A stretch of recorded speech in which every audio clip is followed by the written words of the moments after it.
En plein cœur de Brazzaville, à quelques pas du fleuve Congo, le mémorial Pierre-Savorgnan de Brazza se dresse comme un témoin du passé colonial de la République du Congo. Ce lieu, érigé sous l'impulsion du président Denis Sassou Nguesso, abrite des dépouilles de l'explorateur Pierre-Savorgnan de Brazza, de son épouse Thérèse et de leurs enfants.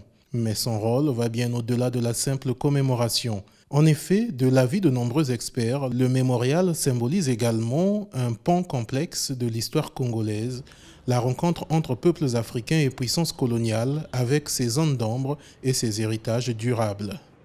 Ici, au mémorial Pierre-Savorgnan de Brazza, c'était le lieu où se faisaient les transactions. Donc nous sommes à Mpumbu, on appelait Mpumbu. C'est le moment où l'Afrique doit s'affirmer. Et l'Afrique est à la croisée des chemins, comme on dit. Et cette croisée des chemins nous demande à ce que nous puissions nous rappeler de notre passé. Il faut qu'on revisite notre histoire. Le mémorial est un véritable centre de recherche et de transmission.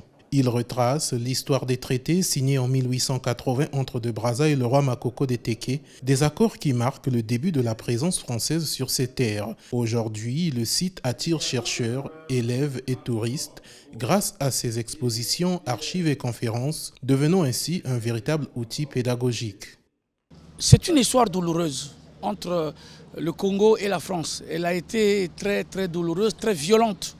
Mais aujourd'hui, on doit se servir de cette histoire pour avancer, n'est-ce pas?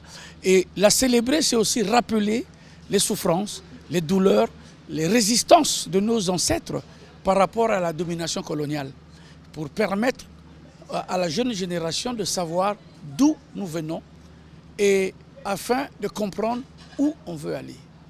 20 ans après son inauguration, le mémorial Pierre-Savorgnan de Brazza continue de susciter des réflexions. Plus qu'un simple monument, il est devenu un espace de dialogue entre passé et présent et une pièce maîtresse dans la beauté de Brazzaville, la capitale du Congo.